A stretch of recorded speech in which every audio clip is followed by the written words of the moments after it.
سلام به ترندرویدی های عزیز، حالتون چطوره؟ امیدوارم حالتون عالی باشه. من محمد و سال طلب هستم و امروز خواست دارم نحوه نصب اپلیکیشن های اسپلیت شده با فرمت APKs رو بهتون آموزش بدم. پس اگر به این موضوع علاقه‌مند هستید ادامه ویدیو رو اصلا از دست ندید.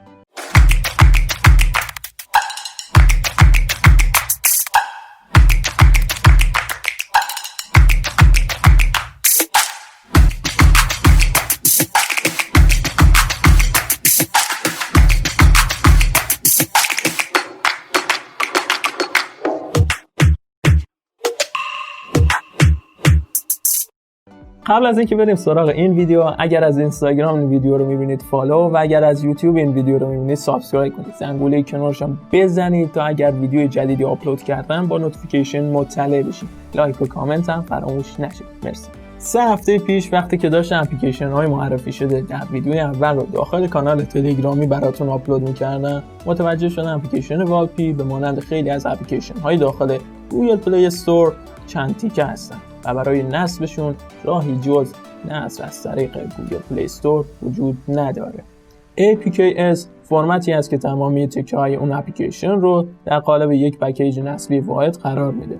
امیدوارم تا اینجای کار متوجه شده باشید که چرا فرمت اکثر اپلیکیشن های مد شده APKs است. برای نصب این اپلیکیشن ها نیازی که نرم افزار اسپلیت APKs اینستالر یا به اختصار SAI رو نصب کنید. این نرم افزار رایگانه، اما برای استفاده از اون باید حتما به اینترنت متصل باشید. برای حل این مشکل هم وارد کانال تلگرامی من بشید و آخرین نسخه مد شده این اپلیکیشن رو دانلود و نصب کنید. من فایل APKs اپلیکیشن والپی رو ندارم که بهتون نحوه نصب این فایل ها رو آموزش بدم. به همین خاطر از یکی دیگه از قابلیت های اپلیکیشن SAI که استخراج فایل APKs هست استفاده میکنم. وارد اپلیکیشن SAI میشم، وارد تب اکسپورت میشم و اپلیکیشن والپی رو انتخاب میکنم و روی گزینه اکسپورت میزنم. توی این تب اپلیکیشن هایی که چند تیکه هستن رو میتونید مشاهده کنید. وارد فایل منیجر گوشی میشم، میبینید که فایل APKs اپلیکیشن والپی درون فولدری به نام SAI هست. این فایل رو توی کانال تلگرامیم آپلود میکنم و میتونید با آموزشی که در ادامه ویدیو بهتون میدم این اپلیکیشن رو نصب کنید. خب دوباره وارد هوم اسکرین گوشی میشم، نرم افزار والپی رو ابتدا پاک میکنم. برای نصب اپلیکیشن های با فرمت APKs کافی وارد اپلیکیشن SAI بشین. از تب اینستالر روی گزینه اینستال APKs بزنید.